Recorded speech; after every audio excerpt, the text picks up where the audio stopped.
शिवसेना नेमकी कुणाची यावर सुप्रीम कोर्टात अंतिम सुनावणी सुरू झालेली आहे। या सुनावणीनंतर शिंदे आणि ठाकरेंचे नेते सुप्रीम कोर्टाबाहेर आले तेव्हा खासदार संजय राऊत, अनिल देसाई आणि शिंदेचे खासदार नरेश म्हस्के आमने सामने आले। तेव्हा नेमकं काय घडलं ते पहा।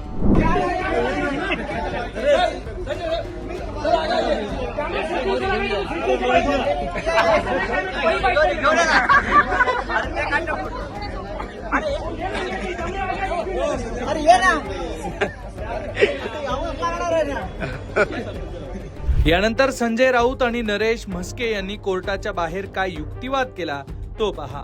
एका फुटीर गटाला पक्ष आणि चिन्ह म्हणून मान्यता दिली, ते किती बेकायदेशीर आहे। पक्ष संघटना फुटलेली नाही, विधिमंडळ पक्षातली फूट म्हणजे पक्षातली फूट नाही, याच्यावरच आज युक्तिवादाचा जोर होता।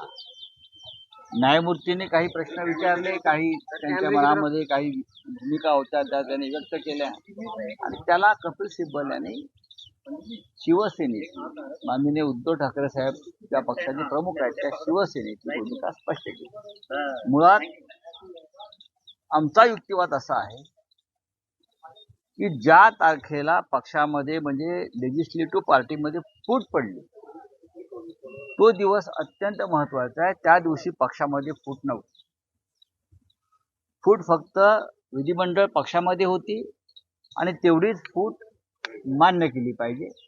पक्ष तेव्हाही मजबूत होता। पुढे काय झालं, नंतर काय झालं, त्यापेक्षा जून 21,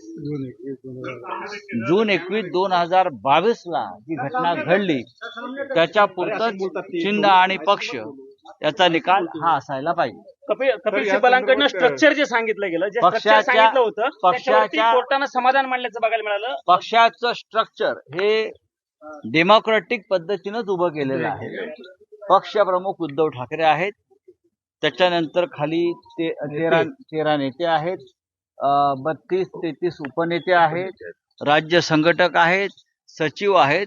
हे पक्षाचं स्ट्रक्चर डेमोक्रॅटिक पद्धतीनं उभं केल्यावरती त्याची माहिती आम्ही घटनेनुसार आणि मार्गदर्शक तत्वानुसार निवडणूक आयोगाच्या आम्ही निवडणूक आयोगाला कळवलेलं आहे आणि निवडणूक आणि ज्या फॉर्मॅटमध्ये त्यांनी मागितली त्या फॉर्मॅटमध्ये आम्ही त्यांना दिली आणि त्या आमच्या कागदावरती निवडणूक आयोगाचा सही शिक्का आहे। युबीटीच्या युक्तिवादामध्ये इतर मुद्दे नसल्यामुळे केवळ निवडणूक आयोगाच्या भूमिकेवरती प्रश्न उपस्थित केले जात आहेत, त्याला विलन ठरवण्याचा ते प्रयत्न करतायत पहिल्या दिवसापासून।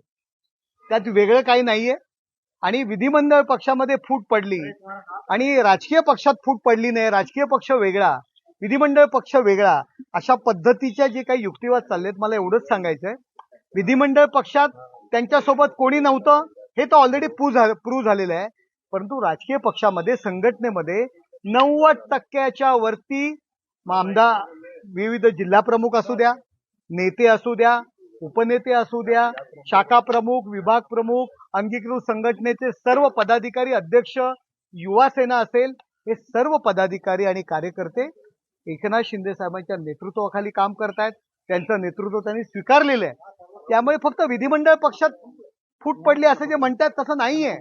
संघटना सुद्धा 90%च्या वरती संघटना आज एकनाथ शिंदे साहेबांचं नेतृत्व स्वीकारलेलं आहे आणि आज नंतर झालेल्या निवडणुकांमध्ये सुद्धा 60 आमदार, आमचे खासदार, जिल्हा परिषदा, महानगरपालिका, नगरपालिका या ज्या काही निवडून आलेल्या आहेत त्या ठिकाणी अध्यक्ष निवडून आलेले आहेत। मेजॉरिटी आम्ही जे निवडून आलेले आहोत ते कार्यकर्ते आणि संघटना आमच्या सोबत आहे म्हणूनच आम्ही निवडून आलो आहोत ना। फक्त लोकप्रतिनिधीच्या जोर नाही निवडून आलो, कार्यकर्ते पदाधिकारी आमच्या सोबत आहेत म्हणून आम्ही निवडून आलेलो आहोत, यांच्या सोबत नव्हते म्हणून यांची ही अवस्था झालेली आहे। सुप्रीम कोर्टात ठाकरे गटाचा युक्तिवाद गुरुवारी संपण्याची शक्यता आहे। त्यानंतर शिंदे गटाचा आणि निवडणूक आयोगाचा युक्तिवाद सुरू होईल। राज्याच्या राजकारणाला कलाटणी देणाऱ्या या राजकीय नाट्याच्या खटल्यातील शेवटचा अंक खूप महत्वाचा ठरणार आहे असं म्हटलं जात आहे। आता शिंदे गट ठाकरे गटाचा दावा फेटाळताना कसा युक्तिवाद करतो ते पाहणं महत्वाचं असणार आहे। पण एकूणच या सगळ्या प्रकरणाबद्दल तुम्हाला नेमकं काय वाटतंय ते कमेंटमध्ये नक्की लिहा आणि अशाच राजकीय घडामोडी जाणून घेण्यासाठी लोकमत पाहत रहा।